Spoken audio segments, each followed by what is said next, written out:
ازيكم يا شباب عاملين ايه؟ معاكم هير مصطفى في قناة دوتش ماخت سباس. النهارده عندنا درس جديد اسمه بيرسونال برونومن او بالعربي اسمه الضمائر الشخصية. الدرس دوت خاص بأولى ثانوي. هنتكلم النهارده على 3 ضمائر شخصية بس، وهم ايش ودو وزي جروس. هي اسمها زي نقول عليها جروس، يعني كابيتال. كلمة جروس في الألماني يعني كابيتال، وزي كابيتال أو زي جروس تبتدي بحرف اس كابيتال عشان دي بتدل على الاحترام ومعناها أو الرسمية. تكلم حد رسمي ومعناها حضرتك أو حضرتك، ومعناها حضراتكم كمان. تمام. طيب إيش ودو وزي جروس. إيش يعني أنا، دو أنت أو أنت، زي جروس اللي هي حضرتك أو حضرتك أو حضرتك. مثال، لو جيت قلت إيش شبيلة جارن فوسبال، يعني أنا أحب لعب كرة القدم. لو خدنا اكزامبل على دو بيست زير نت، أنت لطيف جدا. لو خدنا مثال على الزي جروس، قبل ما ننتقل للزي جروس لازم اخلي بالي من حاجه. الدو بنعبر عنها باي اسم شخص يكون فيه قبله او بعده كوما. يعني ايه الكلام ده؟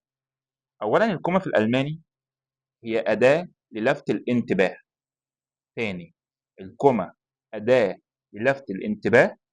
لو جت قبل اسم او بعد اسم فده معناها انا بقول له يا فلان يا كذا.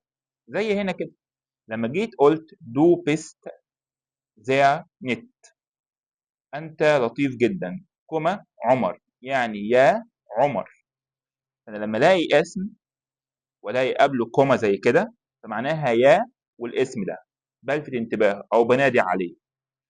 الاسم ده ممكن يكون عمر مذكر وممكن يكون مؤنث، زي يا ليلى، دو بيست زي نت ليلى، يعني أنت لطيفة جدا يا ليلى. نفس الموضوع هيسري على الزي جروس ولكن بطريقة تانية. إزاي؟ لو أنا جيت قلت زي زند زي نت، حضرتك لطيف جدا. حضرتك بقى هنا ما ينفعش اندهله باسمه، طالما قلت حضرتك يبقى دي محادثه رسميه، يبقى لازم اقول له لا اما هير لا اما فراو، يعني يا مستر كذا او يا ميس كذا. زي كده زي زند زانت هير عمر، يعني انت او حضرتك لطيف جدا يا هير عمر. ممكن هير عمر نبدلها ونكتب مكانها فراو ليلى. زي زند زانت فراو ليلى، يعني حضرتك لطيفة جدا يا فراو ليلى. يبقى ممكن من هنا نستشف معلومة مهمة جدا، وهي أي اسم قبله أو بعده كوما فلو هو من غير هير أو فراو بخاطبه بالدو عادي. لو هو في قبله فراو أو هير أخاطبه بالزي جروس اللي هو حضرتك أو حضرتك.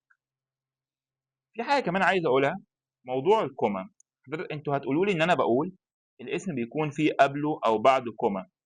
هل دي ليها قاعدة؟ يعني إمتى الاسم بيكون قبل الكوما وإمتى تكون بعد الكوما؟ الموضوع بسيط جدا. في الألماني وبالنسبة لكم كطلبة مدارس يعني ثانوي أو إعدادي، أي جملة لازم تنتهي لا إما بنقطة لا إما بعلامة استفهام لا إما بعلامة تعجب. تمام؟ أمال الكومة دي تيجي إزاي؟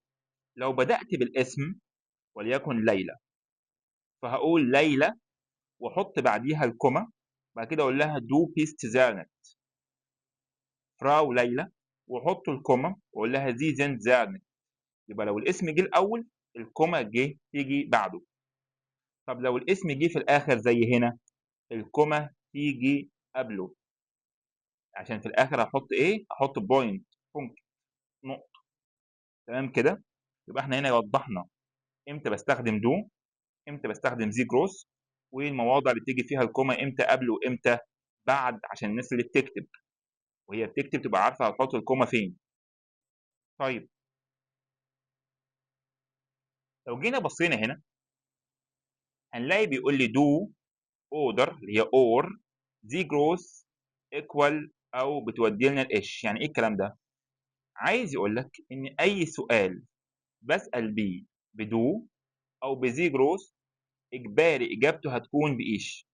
يعني لو جيت قلت لك wie heißt du او wer bist du، من تكون انت، فطبيعي هتقول لي انا اكون كذا. طب لو قلت لك wer sind sie، من تكون حضرتك؟ هتقول لي أنا أكون ولا حضرتي أكون؟ مش حد بيقول حضرتي أكون. في الحالة دي هتقول لي إيه؟ أنا أكون كذا.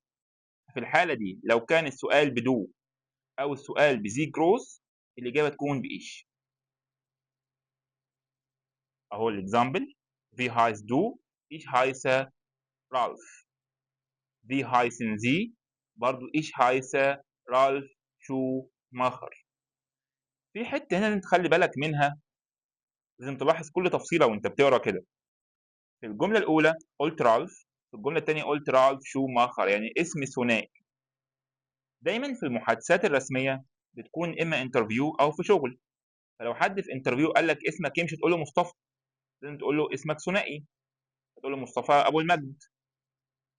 فلما تلاقي الاسم ثنائي زي هنا رالف شوماخر اعرف إن المحادثة دي رسمية، واعرف إني بستخدم الضمير زي مش دو، عشان المحادثة الرسمية بستخدم فيها الضمير زي. تمام، ودي معلومة جديدة.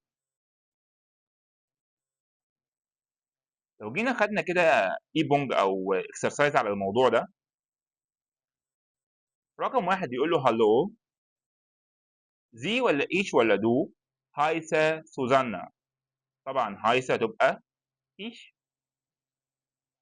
هاي عمرو، وهير كومست، ايش ولا دو ولا زي؟ قال له ايش كوما اوس كايرو، تبقى طالما كومست دو.